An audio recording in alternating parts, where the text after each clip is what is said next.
All right, so move on to the next segment. I'll be sharing my boxing pound for pound list, men's pound for pound list in the sport of boxing today. So if you guys that follow the podcast, especially the combat series, you guys know every 5 to 6 months I do a new updated pound for pound list in the sport of boxing, or when I talk about MMA inside the UFC world. So I have my updated boxing list of the top 10 fighters I believe are currently in the sport of boxing. So at 1, I have Terrence Crawford. 2, I have Alexander Usyk. 3, I have Naoya Inoue.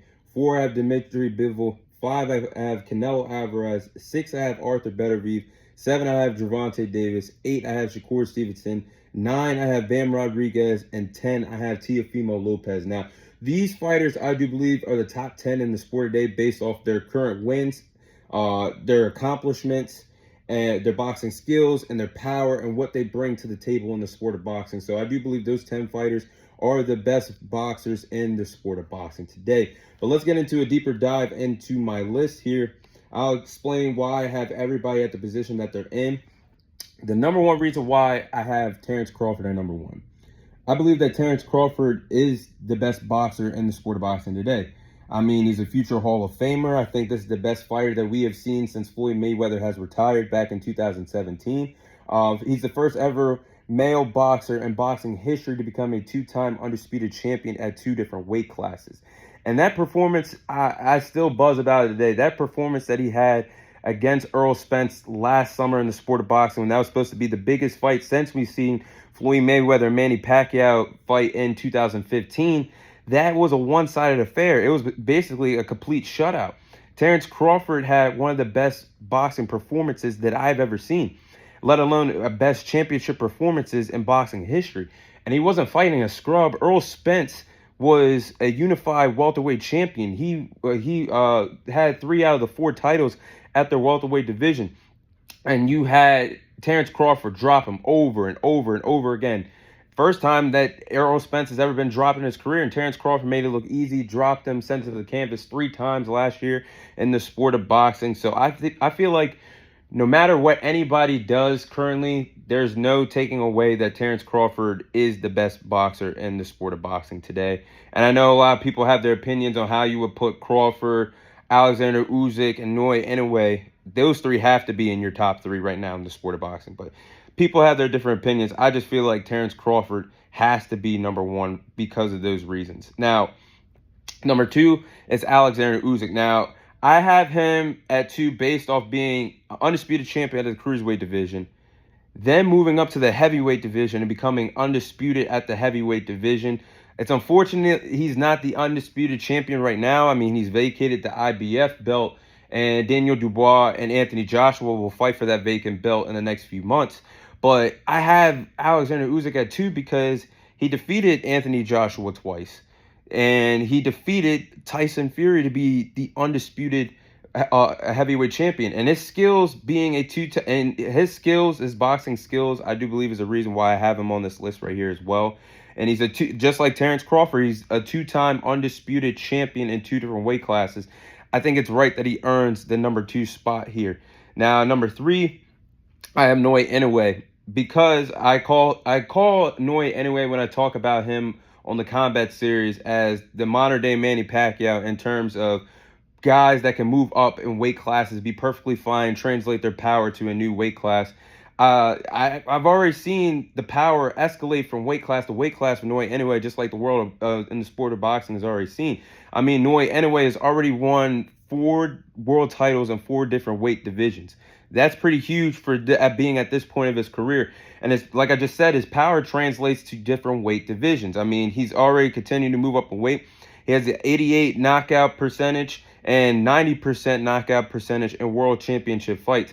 But I believe the power is one of the reasons why Naoya Inoue is one of the most stars, one of the most known stars in the sport of boxing today. And just like Crawford and Alexander Usyk, 2-time undisputed champion in 2 different weight classes. So that's why I said, no matter how you have your list, Crawford, Usyk, and Inoue have to be top 3, and you can decide how you want to put it. But their accomplishments are the reasons why they're in my top 3 now. Dmitry Bivol obviously got put on the map when he pulled off a huge upset 2 years ago when he defeated Canelo Alvarez and dominated him. on Cinco de Mayo weekend back in 2022. But Dimitri Bivol, I do believe he's the fourth best fighter in the sport of boxing today because he's got great footwork.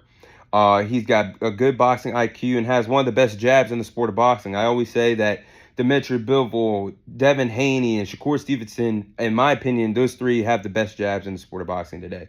But Dimitri Bivol is currently the WBA lightweight champion in the sport of boxing.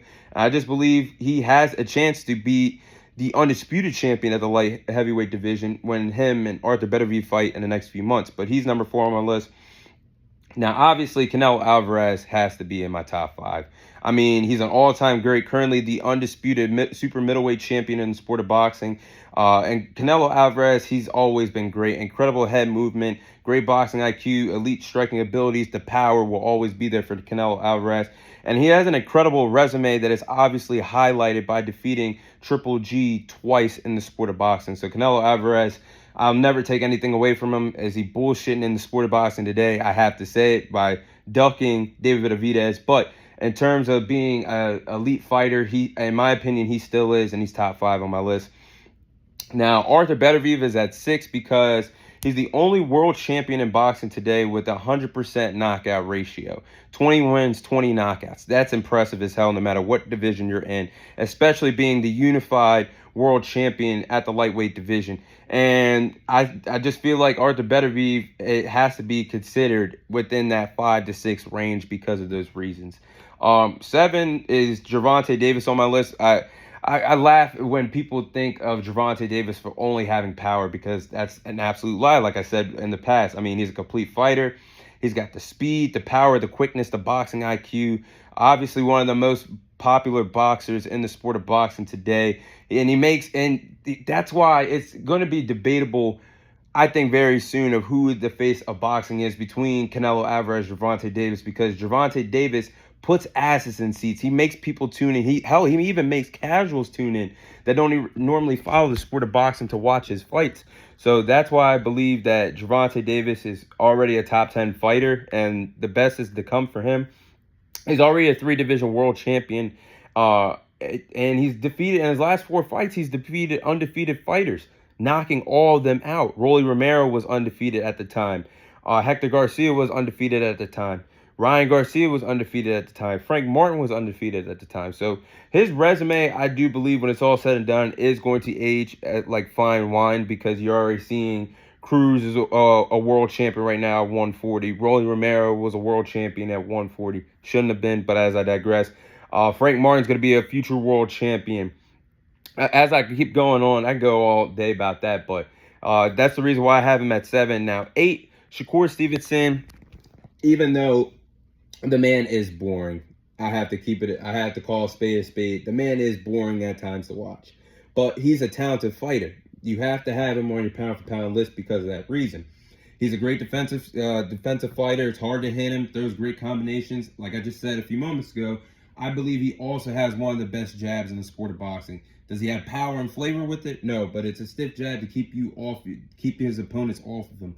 And I think him being a former unified champion at the junior lightweight division, picking up the best win of his career, defeating Oscar Valdez by a domination. I think that's the reason why I also have to have Shakur Stevenson number 8 on my list. Now, Bam Rodriguez is number 9 on my list. Bam Rodriguez is becoming one of my favorite fighters to watch in the sport of boxing. I mean, the man is an exciting fighter. And like I said a few weeks ago, it's unfortunate that the lower weight classes doesn't get the hype and attention that a heavyweight division gets, the lightweight division gets, because the lower weight classes do have some really good fighters. And Bam Rodriguez fighting at 112 or 115 at the flyweight division or the super flyweight division really goes under the radar at times. But his name is becoming more popular. He's getting more recognition now in the sport of boxing. And he has those signature wins against Sonny Edwards and Juan Estrada, and is currently the unified world champion at the flyweight division, holding the IBF and WBO world titles. And then now at the super flyweight division at 115, he just defeated Juan Estrada last week to win the WBC title and the Ring Magazine title. So the man is off to a really good start in his career, and he's very young, and that's why I said he has a lot of potential to be continue to climb up in the pound-for-pound rankings. Last but not least is Teofimo Lopez. He's 10 on my list. And in my opinion, right now, I believe that he is the best fighter currently at 140. I think there's a lot of things to be said and done at that division still, because we still have Devin Haney there, obviously. We still have Pitbull Cruz there, who's the WBA world champion. Matias just lost his IBF title. So there's a lot of questions that really need to be answered, or who's the top guy at 140. But I have Teofimo Lopez as that because he is the Ring Magazine champion.